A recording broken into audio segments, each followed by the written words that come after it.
What makes a man change? No matter how good or innocent we are, life circumstances can turn us into pure evil. But even the darkest souls have a shot at redemption. American History X is the most raw movie I've ever seen.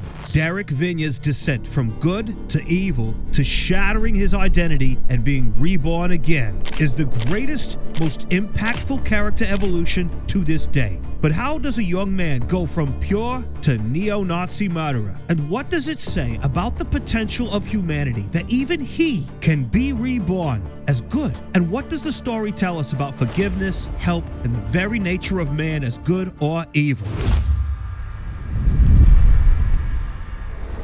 Young Derek starts very well-natured. He's smart and actually admires his black principal and learning black culture. Because he's so impressionable, his father's critical views on equality inserts a seed of doubt. And that's all it takes. When his father, a firefighter, gets killed by a black drug dealer during a call, that single moment, it doesn't just make Derek sad. It makes him feel completely powerless, angry, and betrayed by the system. This is the key moment where Derek begins his descent into evil. His anger is about to consume him. See, he doesn't want answers. He wants an outlet, a target. And that's when a true force of evil enters his life. Cameron Alexander. He's a white supremacist manipulator who sees Derek's grief and recognizes an opportunity. See, Cameron doesn't just give Derek some racist talking points. He gives him 3 things that vulnerable people desperately need: a mission, an enemy to blame, and an identity. And so Derek becomes the leader of Cameron's skinhead gang called the DOC. White supremacy gives Derek certainty in an uncertain world.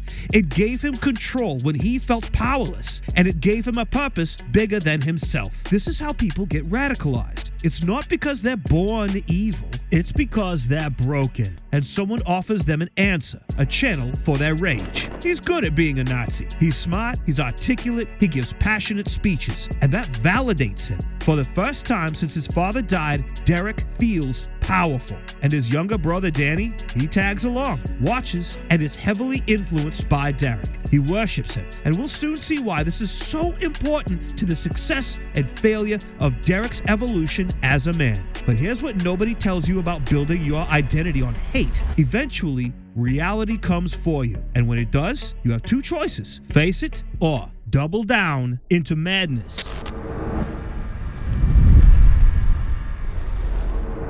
One night, 2 Crips tried to steal Derek's truck, the truck his late father gave to him. And Derek's about to cement his legacy as a neo-Nazi. Now, this isn't just murder. This is Derek's initiation into true monstrosity. And notice how he does it. He doesn't just shoot the guy. He makes it a ritual, a performance. He smiles. Why? Because in that moment, he feels ultimate power. This is him fully becoming the identity Cameron created for him. He's no longer Derek, the grieving son. He's Derek, the avenged warrior. And when the cops arrive, he goes willingly, arms out like he's being crucified, because he's proud. In his mind, he's a martyr for the cause. Prison in a twisted way is validation, like a soldier going to war. Before this, Derek was just talking, speeches, rallies, ideas. You could walk away from ideas, but murder is permanent. You can't undo taking a life. This is Derek crossing the point of no return. Derek just traded his humanity for an identity, and now he's locked in. See, this is how extremist groups operate. Gang initiations, terrorist acts,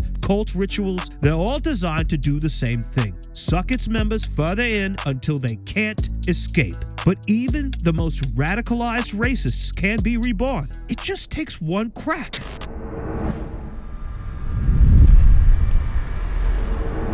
When Derek arrives in prison, he fears that someone's going to murder him, but he quickly finds fellow neo-Nazis and joins their group, which means he's protected, for now. Meanwhile, he gets assigned to work in the laundry with Lamont, a black inmate, and here's where Derek starts experiencing conflict. Because Lamont isn't a concept, he's not an ideology. He's a person with humor, with pain, and he's just a likable guy. Derek starts experiencing what's called cognitive dissonance. His brain is trying to hold two opposing truths at the same time. Black people are subhuman versus Lamont is clearly human and actually decent. As humans, we clearly hate inconsistency and will rationalize things to make things consistent. So Derek has two options. 1, deny reality and cling to his ideology. Or 2, start questioning everything he believes. Most people, they choose option 1. They double down. But Derek, he can't avoid it because every day he's working with Lamont. Every day reality is in his face. At first, he tries to ignore Lamont and is like, "F this guy." But Lamont is really funny. Lamont sees past all the Nazi stuff and just wants to make friendly conversation. Derek tries to hide the fact that he's enjoying Lamont's humor, but eventually he cracks because of how relatable Lamont is. Don't tell me this smell doesn't remind you of a woman. And slowly, Derek starts pulling away from the Aryan Brotherhood. Not because he suddenly becomes good, but because his identity is being challenged by undeniable reality. He's starting to see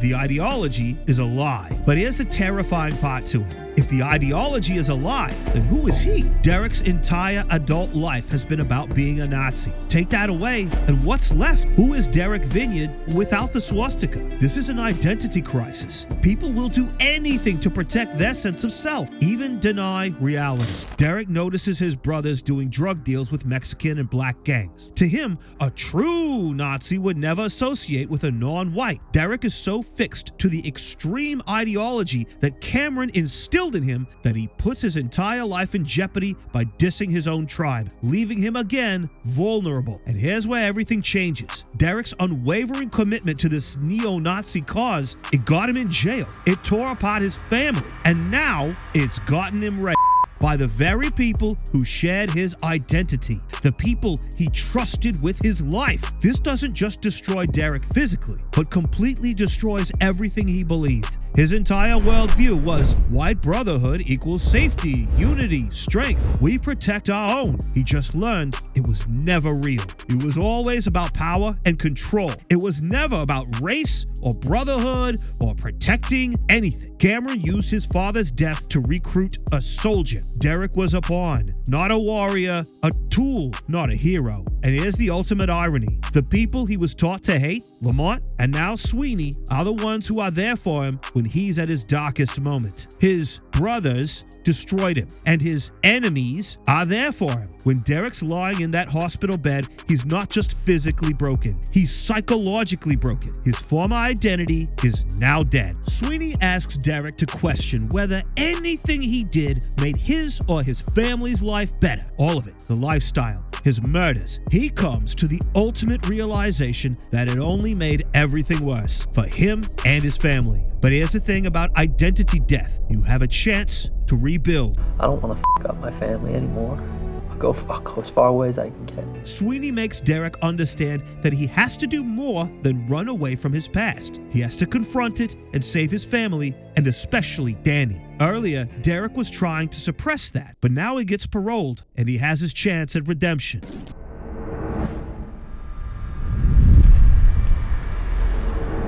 Derek gets out of prison, different haircut, tattoos covered, a different person. And the first thing he sees, his little brother Danny wearing a DOC tattoo, participating in the very gang that destroyed his life, following in his footsteps. Derek is saddened because he knows he created this. As much as Danny also got radicalized by Cameron, he was the original role model. This is the real consequence of his identity. It wasn't just about him. It spread like a virus. Derek tries desperately to pull Danny away, telling him to stay away from Cameron. And all he has to do now is leave his former gang. I am out.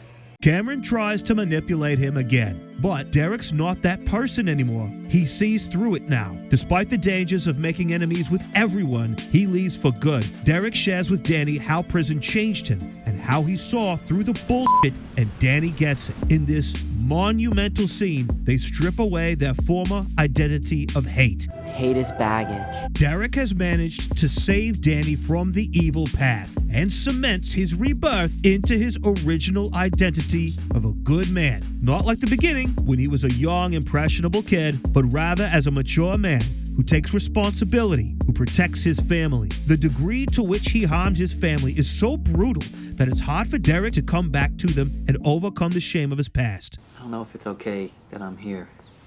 I want to be here. But he overcomes his emotion and does the right thing. Why is this, to me, the greatest character evolution of all time? Because it shows that even the worst people, so evil and full of hate that it's etched in ink, are capable of change and transformation. A lot of the mentality today is that man is born evil or is an animal, which the shrinks try to tame with drugs. I believe that man is fundamentally good, and no matter how much pain, death, abuse, or radicalization causes a man to turn evil, there's a good spirit in there, and he can be saved. If you were black or Jewish or something, and you came across a neo-Nazi with these tattoos, 99.9% of people would go, "Fuck this guy, I hope he rots in hell." Sweeney saw the fundamentally good spirit within Derek and helped save him. Think of someone you've dealt with who had opposing political ideologies, or who fucked up in life, or who did wrong by you. It could be a family member or a friend. If you're like me, for most of my life, I shunned those people or got angry with them. But the story shows us there's another way. Next time you face someone who has different ideologies or religious views or politics, are you going to get aggressive with them or hate on them? Or will you be like Sweeney and see past their confusion, their baggage, and through to the good in them? I'm grateful to make these videos for you, and I hope you'll like them. Check this one out on the screen, and as always, thanks for watching.